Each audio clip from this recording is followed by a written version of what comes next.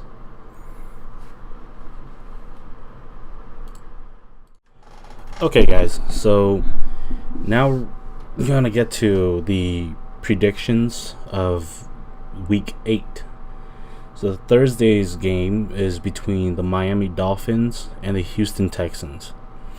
Just as a quick look at where their league rankings are, the Texans are still pretty much middle of the pack of, the entire league on overall everything. I mean, they're 16th total offense and 9th total defense, and they're 16th passing and 15th rushing. So they're kind of like in the middle of the curve of everybody. Whereas the Dolphins are pretty much deadbeat. I mean, they're 27th in offense, 27th in defense, 25th passing, and 18th rushing. So they're on the bad end of the league in terms of league rankings of how their team upholds. Now, obviously, these league rankings, they don't take into effect. It doesn't show, obviously, like your turnover ratios and your sacks and stuff. But it's kind of like a quick overview between the two. But if you really look at it on who's trending in what direction, the Texans are definitely trending in the upwards direction. The Texans have won, I think, 4 straight now, so they stand at 4-3, and the Dolphins are also 4-3. So this is kind of like a battle for the Texans, a battle to keep their first place hold on their division, and the Dolphins are pretty much battling to stay alive in the playoff race for a 5th and 6th seed. Because at this point, I mean, they're not gonna be able to catch up to the Patriots. I get it, and I get it, guys. It's like, oh, it's only the Patriots are only 5-2. I mean, the Dolphins have one more loss. Yeah, but the last time the Dolphins and the Patriots went against each other, look what happened. I mean, the Patriots destroyed the Dolphins. So, if I had to pick between the two, I'm gonna be taking the Texans. Just because the Texans have a better defense than the Dolphins, and the Texans have been showing that they have grit. And like I've been saying this entire first podcast, if you got grit, you got a chance. And the Texans have got grit, and so they have a higher chance in my book between the two. So now we go to the next, pretty much the London game, which is going to be between the Philadelphia Eagles and the Jacksonville Jaguars. All right, guys. We all know how the Jaguars have been doing lately. Very, very bad. I mean, sure, their league rankings tells them that they are the number 2 defense. They are middle of the pack in the passing. They're a little on the bad side of the offense total and on the rushing. But that doesn't tell the whole story. I mean, Blake Bortles is extremely bad. And he's going to be playing against a lot of good pass rushers that can get after your quarterback and a scheme in which blitzes a lot. So expect the Philadelphia Eagles to be blitzing Blake Bortles a lot. Now, typically what happens with teams that have good players on the team overall, they bounce back around this point of the season. They drop 2 really bad games, and then they bounce back because they forget about playing for championships and playing for wins. They play for pride. And one of the things about sports is when you're playing for pride, it is a very good short-term motivation to win. You're gonna play for pride, and you're gonna play hard, and you're gonna just play to hurt, and you're gonna play through anything. So the Eagles just lost a heartbreaker to the Panthers, so the Eagles are looking to bounce back, but and both guys are in still in good standing. If they get this win, they continue to close in on that first place on both of their divisions. So they're really fighting for that first place, but I'm really going to have to go with the Jaguars in this game. And I don't know, some of you guys are going to be like, oh yeah, you're crazy. I mean, Blake Bortles so bad. I get it. But Carlos Hyde is going to be playing, and that defense, they're playing for pride. So I expect the Jacksonville Jaguars to turn it up, like extremely hard on defense. Like their backs against the wall, and I expect their defense to ball out. So they're playing for pride, and because of that, I'm going to take the Jacksonville Jaguars over the Philadelphia Eagles. And now the next game is going to be the Denver Broncos at the Kansas City Chiefs. The Broncos are fighting for a playoff. The Chiefs are fighting to keep the hold on their division. Here's the thing about the Chiefs. They're standing at 6-1, and they're killing everybody. They're cruising through everything. They're killing everybody. They have the 3rd offense, 5th passing, 10th rushing. Their offense is legit. Their defense is still the worst, ranked 32nd. The last time they played against each other, it was a tough game. So I expect the Broncos to come out with a different game plan on attacking Patrick Mahomes. I expect them to do a lot more containment and not letting him run out, because that's really what's been the strength of Patrick Mahomes, is getting running out and then throwing the pass. So I think, with these two teams, the Chiefs are going to need this game more, and the Chiefs, I still believe that the Chiefs will win overall, because I just don't believe in the Broncos offense. I mean, they're super inconsistent, and the truth is, if the Broncos doesn't get a good run game going or just a legit pass rush going, I mean, you're talking about an offense that turns over the ball a lot. And when you turn over the ball for a really good offense, you're going to pay, So I say the Chiefs are going to win this one over the Broncos, which will, I mean, most likely it's going to happen. Now the next match is going to be between the Browns and the Steelers. So the Browns are playing at Steelers. I'm going to put it this way, guys. I don't think this match is going to be much of a competition. I truly believe that, because maybe Le'Veon comes back, maybe he doesn't, but it doesn't matter, because when you look at the two teams on what direction they're trending, the Steelers are trending extremely upwards. They've won really good matches, and they're looking to continue that streak going, especially because the Bengals just lost. So if the Steelers win this game, the Steelers are in first place they're in second place by half a game, because and at that point it really depends on what the Ravens do at that point. But the only thing that's really going for the Browns is the fact that the Steelers did not play against Baker Mayfield, but that the Browns tied with the Steelers, so they're not afraid of the Steelers. And it's going to be interesting to see how this match pans out, because I do believe that the Steelers are going to pull through, because first of all, they're playing at home, so most of the time when you're playing at home, you automatically get that 3-point favorite on the betting and stuff. But I just think that because the Steelers they've kind of gotten it together, and they're picking it up, and the Browns have kind of become a mess, in their play calls and what the players are seeing out there. So I think because of that, the Steelers are going to capitalize on it fast and early, and it's going to put the game. It's just going to go kind of like how the Chargers match will go. So that's what I think is going to happen. Steelers take the win. Now we got the Redskins at the Giants. The Redskins have to win this match. The Giants don't really need to win this match because they're 1-6. They're pretty much out of the playoffs. But the Redskins have to win this match. And the reason why the Redskins have to win this match is because the Eagles and the Cowboys are pretty much right on their tail. And the Redskins, if the Redskins win this match, regardless of whether the Eagles or the Cowboys win, the Redskins will get a really good hold, because the Eagles lost last week and the Redskins won, so the Redskins have a pretty good hold. But if they win again, that will keep the consistency going. The Giants are really just playing for pride now, so I expect them to kind of play reckless but play hard.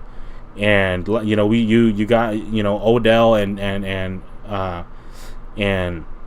Shepard. They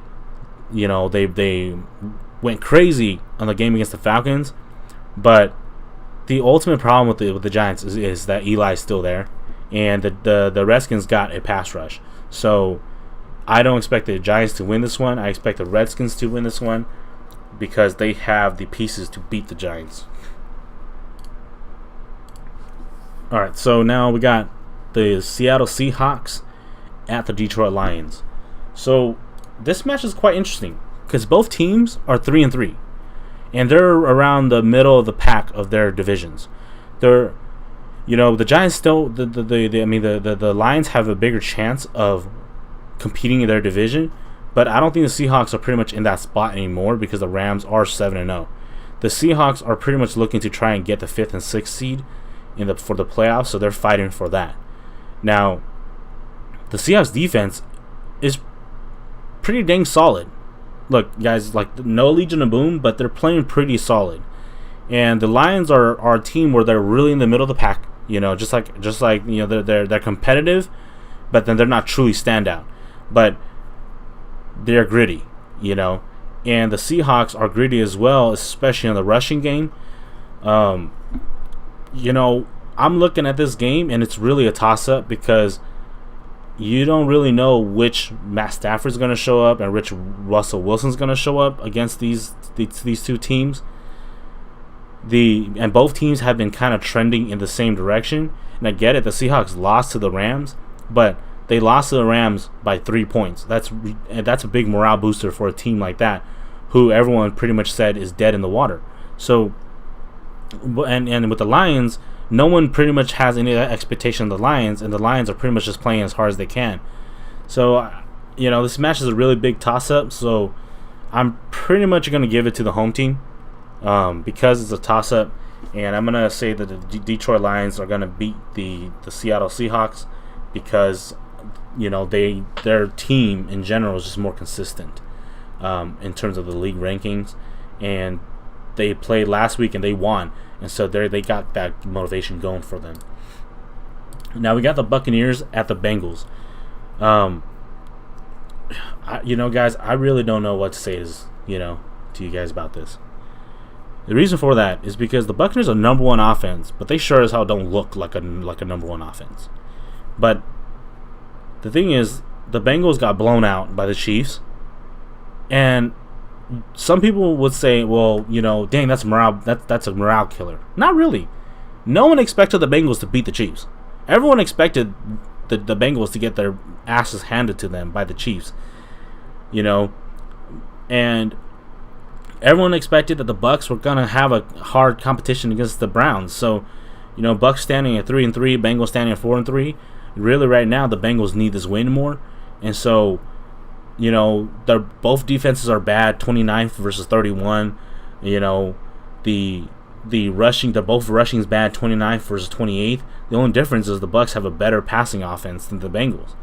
So I think because of that, overall, the Bengals will lose to the Bucs because the Bengals just don't have the pieces to be able to deal with the Buccaneers overall as a team. Next on the list is the Jets at the Bears. So this is a young rookie quarterback versus a solid defense. Because this is at Soldier Field and it looks like it's going to rain, this is definitely going to affect the Jets. If Khalil Mack's playing, then I'm going to give the game to the Bears. But since I'm making predictions right now, I gotta pick, or else it's kind of like a cheating, guys. So just by looking at it, their league rankings and how they've been performing, the Bears lost to the Patriots by a literal stop on the 1 yard line, and the Jets got destroyed by the Vikings. I think the Bears are gonna look at what the Vikings did right, and they're going to capitalize on that with Khalil Mack. And I think because of that, they're going to win the game. Because I don't think that the Jets have the defense to be able to completely shut down the Bears' offense. And so I'm going to have to give the game to Chicago and say that they're going to advance to 4-3 and the Jets will fall to 3-5.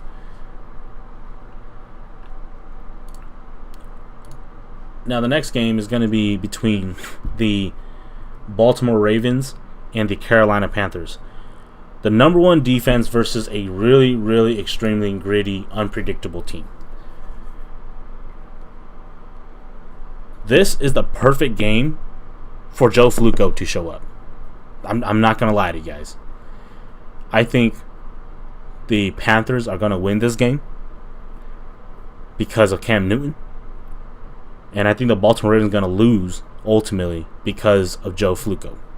I think Joe Flacco is just, going to choke on this game going against the Carolina Panthers defense.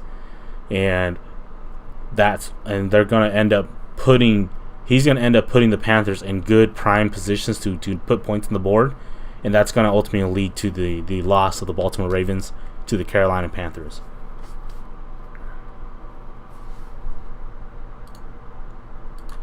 Colts at Raiders. So now that Mark Cooper's been traded, the Raiders are pretty much in an instant rebuild mode.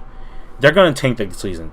John Gruden is saying, "Oh, we're not tanking." Lies. They're tanking. They traded away everybody that's going to give them any sort of competitive chance, and they took them away. So they're tanking the season. They're going to play for pride, but they're not really going to play hard. They're going to play to sustain and to play for the next season. And so they're going to tank. Their defense is horrible. Their offense is not really that good. And the Colts won last week against a good Buffalo Bills defense. So I look and I say, well, why not do it again against a horrible Raiders defense? So I think the Colts are going to win this game. It's going to be a boring game, honestly, guys. So, there's not much to talk about it because the Colts are going to just blow them out. Alright, so this game is probably the boringest game that's going to happen, guys. The 49ers at the Arizona Cardinals. 49ers have no future to look at for this season, so they're just playing to play, to get guys kind of understanding the plays of Kyle Shanahan. And the Cardinals are really just kind of playing to play too. I mean, you look at the Cardinals league rankings: 32 offense, 24 defense, 31 passing, 32 rushing. They have nothing going for them. They don't know what they're doing out there on offense for the Cardinals. And their defense is stinking it up too. They're not that great. At least the Niners got a run game. And the Niners don't have a quarterback because their starting quarterback got hurt. And their defense has shown that they play hard. So I'm going to give this game to the Niners just because the Cardinals are in the biggest mess of the season. And I don't think, they even care, to play anymore. So we potentially have the game of the week in this next game of the Packers at the Los Angeles Rams. Perfect weather. The Rams are, we're talking, this is the Rams versus the Packers. We're talking Aaron Donald's going to go after a busted knee Aaron Rodgers. Aaron Donald and Ndamukong Suh. So they're going to send blitzes after Rodgers to get him uncomfortable. And so Todd Gurley is going to destroy this Packers defense. I know that the Packers I know that if you look at the league rankings, Packers look like a really good ranking team. 4th offense, 8th defense, 4th passing, 20th rushing, And the Rams are even better, right? Because they're 2nd offense, 7th defense, 8th passing, 1st rushing. I get all that. But really what the story really tells you is when you just watch the games, Packers defense, they're young and they're learning a new system. So they're going to struggle. And because of that, Sean McVay is just going to attack that defense and those DBs. I look for Todd Gurley to be moving all over the place because they're going to make sure Todd Gurley destroys this Packers defense because they need to run up the score fast so that the Packers can't run, so that the Packers become one-dimensional, and so they can go after Aaron Rodgers. I will say this, though. Because it's Aaron Rodgers and they're coming off of a bye week and Aaron Rodgers got his receivers back, beware. I'm going to stick to my guns, and I'm going to say the Packers are going to give the Rams their very first loss of the season because I think that the Rams will not be expecting the run game to do anything, and the run game is going to do something. And because of that, Aaron Rodgers is going to be able to torch that defense. Now, I just said the game of the week was the Packers-Rams. But really, this one can be also the game of the week, being the New Orleans Saints at the Minnesota Vikings. So this is a dome game, so it don't fucking matter. Saints are going to look good, and it's a rematch of the NFC Championships. And I can tell you guys right now, there is no way that a miracle is going to happen again. The Sean Payton is going to look at that, and he's going to say, we're going to make sure that this does not happen ever again. The Saints are standing at 5-1. The Vikings are 4-2. The Vikings need this win because they get the 2nd seed. And that's going to be big because the Saints will fall to 3rd seed, and that's going to be important come playoff time. Drew Brees is perfect still. Adam Thielen is killing it. So you're guaranteed going to see Marshawn Lattimore line up against Adam Thielen all day long. What I think is going to be the difference maker is the run game here. I think Alvin Kamara is going to have a field day against the Minnesota Vikings, and I think because of that, Drew Brees is going to be able to play the way he needs to play, and they're going to pull off the win. It's going to be close, but I think they're going to pull off the win, and I'm giving the win to New Orleans over the Minnesota Vikings. Then we go to our Monday night game, which is the Patriots at the Bills. Look, guys, I don't care about this match. This match is no one's going to watch it. No one's going to watch this match because everyone knows what's going to happen. Everyone knows that the Patriots are going to destroy the Bills. I mean, Tom Brady can literally just take a break. The Patriots can literally sit Tom Brady in this game because there's no way the Bills are going to win. The Bills have no run game. The Bills have no pass game. The Bills, their defense don't care anymore because their offense is so horrible. I mean, the Patriots are just, they're going to cruise through this match. This match, I mean, I'm going to think about it right now, and I'm going to say it's going to be a shutout. That's the truth. It's going to be a shutout. Patriots win 31-0.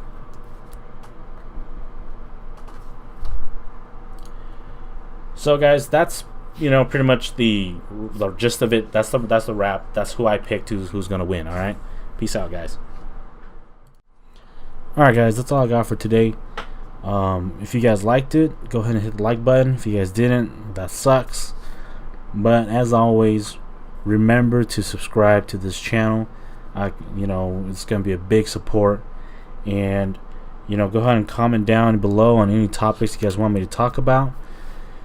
And, let me know if you guys would rather I do a video version instead of just audio. But that's all I got for today.